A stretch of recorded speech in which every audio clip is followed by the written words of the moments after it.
There is something happening right now, tonight, in the homes of millions of Americans over 60, and almost no one is talking about it. Not because it is rare, not because it is complicated, but because it looks exactly like doing the right thing. Every evening or every morning, you take your blood pressure medication. Same pill, same time, same habit you have kept for years. And in your mind, that routine is protecting you. But what if the timing of that medication, that one small, unremarkable detail, is quietly doing something to your brain while you sleep that no one ever warned you about? Here is what we know. Blood pressure medication works. For most people over 60, it is genuinely life-saving. No one is questioning that. But there is a dimension of this medication tied directly to the clock on your wall and the biology of your aging cardiovascular system that is almost never explained to patients. And when it is not explained, people make the same silent assumption, year after year, without realizing what may be unfolding while they sleep. The assumption is this: lower blood pressure is always better. The lower you can get it, the safer you are. This belief is so deeply embedded in the way most people think about hypertension that it almost never gets questioned.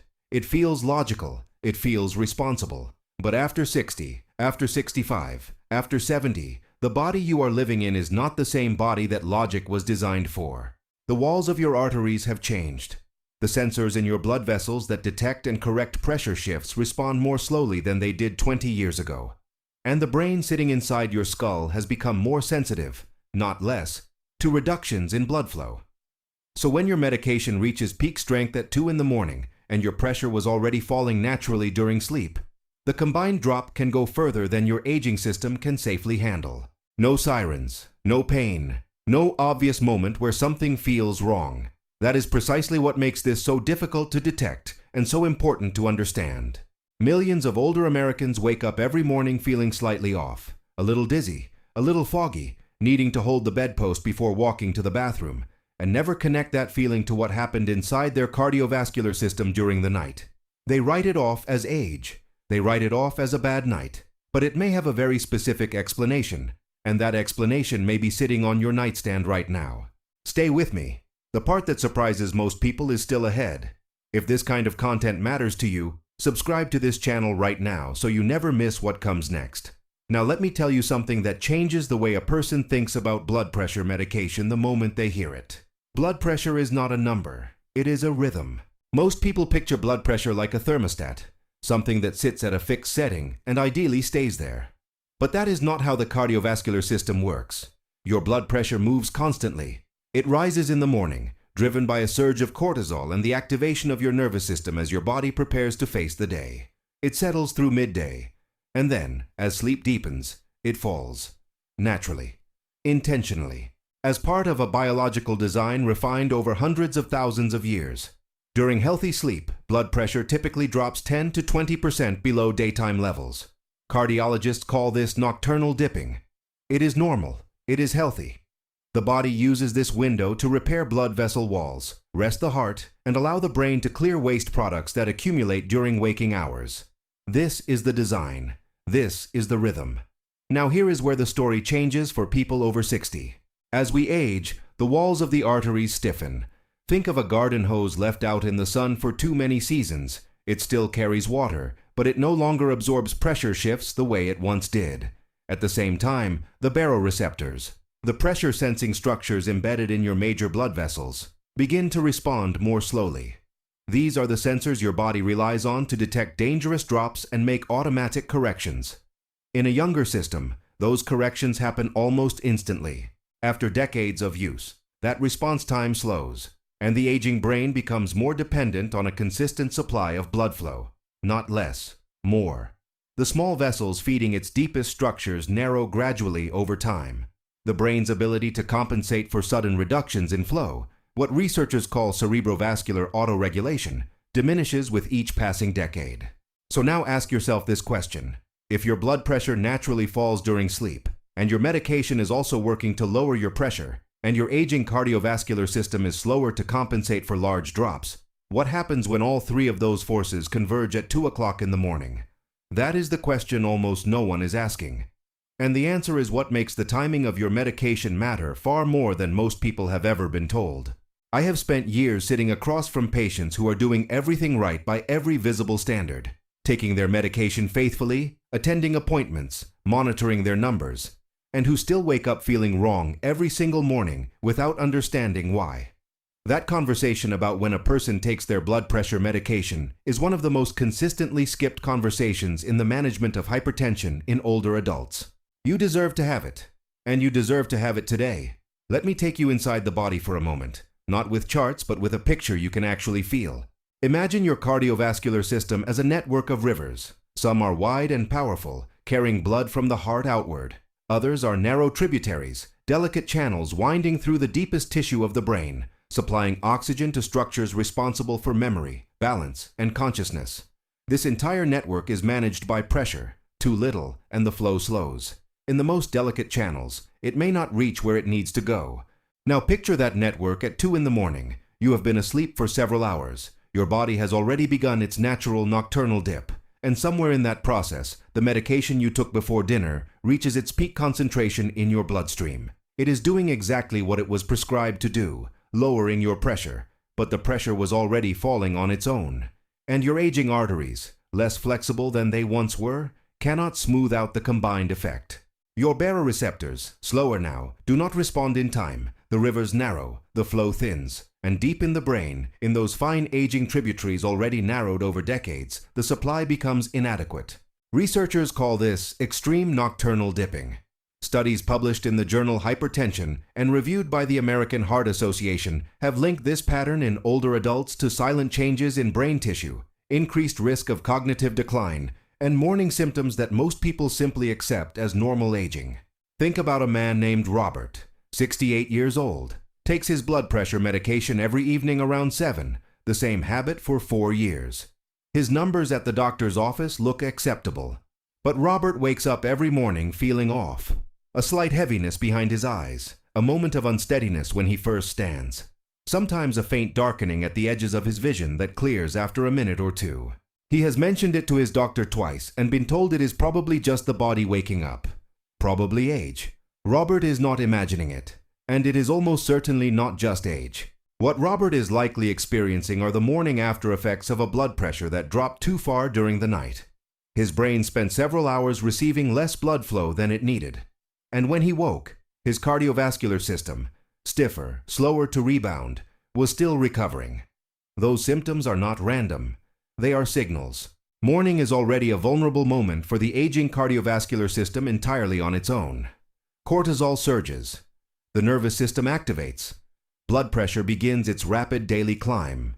Research has consistently associated this early morning window, the first 2 to 3 hours after waking, with a disproportionate number of strokes and serious cardiac events. When a person has been running on suppressed pressure all night and then attempts that transition, the stress on the system is real, even when it produces no dramatic symptoms.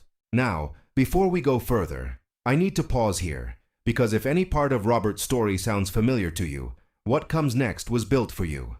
There is a program specifically designed for adults over 60 managing their cardiovascular health, covering medication timing, blood pressure patterns, the morning risk window, and how to have a more productive conversation with your doctor. The link is in the description and the pinned comment below. If you are watching on television, scan the QR code visible on your screen right now with your phone and access it immediately. Do not wait on this. Go now and come back, because what we have not covered yet is the part that changes what you do next. There are signals the body sends when nocturnal blood pressure drops too far. And the reason so many people miss them is not because they are subtle. It is because they arrive at the worst possible moment for paying attention. The first minutes after waking, when the mind is still surfacing from sleep and the easiest explanation is always the same. I am just getting older. But some of these signals are not grogginess. They are messages. Dizziness when you first stand. Not passing, but real enough to make you grip the bedpost. A darkening at the edges of your vision that takes longer than it should to clear. Mental fogginess in the morning where words come slowly and ordinary tasks feel briefly disorganized. Unusual fatigue immediately after waking, as if sleep provided no restoration. And most critically, falls. Falls in the bathroom, in the hallway. At 3 in the morning when the body gets up and the pressure, suppressed for hours, cannot rebound fast enough to keep the brain supplied when a person stands upright. Every one of these has been documented in research through the National Library of Medicine as a potential consequence of excessive nocturnal blood pressure reduction in older adults. And yet most patients who experience them never have a specific conversation with their physician about what their pressure is doing between midnight and 6 in the morning. Here is why. The standard measurement at the doctor's office captures one moment in time, one reading taken under conditions that can themselves artificially elevate pressure. That single number, seen twice or 4 times a year, is being used to manage a medication that is active in your body 24 hours a day in a cardiovascular system that shifts constantly with sleep, posture, and temperature. The tool that reveals the full picture is called ambulatory blood pressure monitoring, a 24-hour ABPM. It is a small device worn on the arm that takes automatic readings every 20 to 30 minutes throughout an entire day and night, including during sleep. It can identify extreme nocturnal dipping. It can detect morning surges. It can show whether your medication is lowering your pressure appropriately or pushing it further than your aging system can safely tolerate during the night. Research consistently shows that the 24-hour profile is a more accurate predictor of cardiovascular risk than any single office reading. And yet it remains dramatically underused in routine hypertension management for older adults.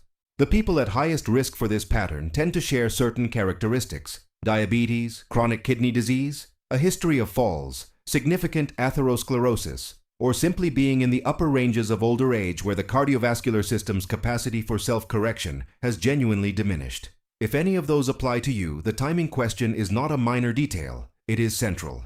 The most important question you can bring to your next appointment is simple. Given my age and my other conditions, should we review the timing of my blood pressure medication? That question opens a conversation most physicians will welcome. The second question: would a 24-hour blood pressure monitor give us useful information about how my pressure behaves overnight? There is no universally correct time to take a blood pressure medication. There is only the right time for your body, your pattern, and your specific risk factors. Research on chronotherapy, the science of aligning medication timing with the body's biological clock, makes this clear. Some people benefit from evening dosing, others face increased risk from it. The only way to know which profile you carry is to look at the full picture. You have stayed with this long enough to understand something most people your age have never been told. That matters, and what you do with it matters more. There is a complete program built for adults over 60 who want to manage their cardiovascular health with real understanding.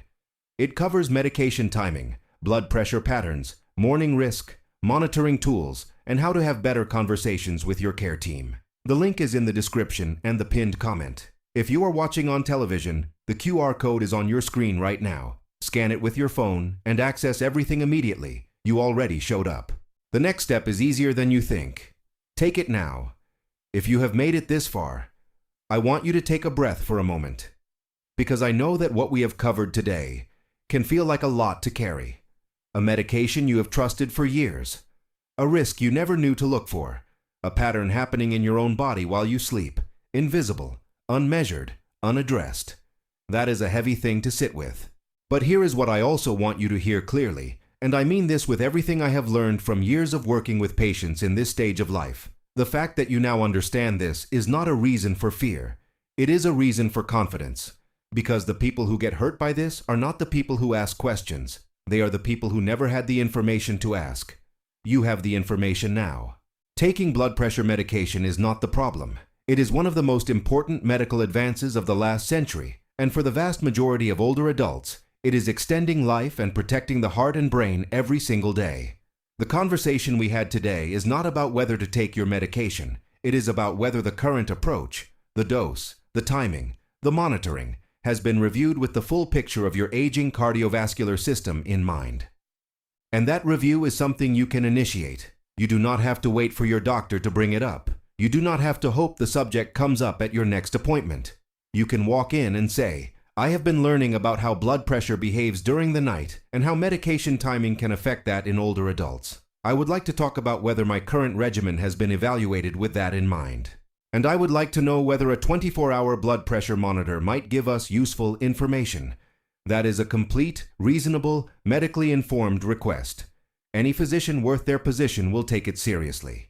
Small conversations change trajectories. A single question at a single appointment has, for many people, revealed a pattern that had been quietly accumulating for years, and opened the door to an adjustment that transformed how they felt every morning. Not dramatically, not overnight, but gradually, perceptibly, meaningfully. Mornings that used to feel like a struggle began to feel like mornings again. The fogginess lifted, the dizziness faded.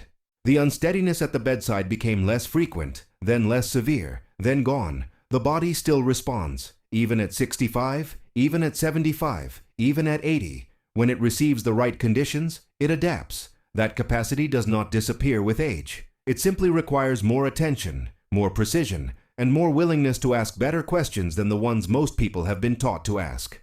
You showed up here today because something in you recognized that you deserved more than routine, more than assumptions, more than being told that what you feel every morning is just age and there is nothing to be done about it.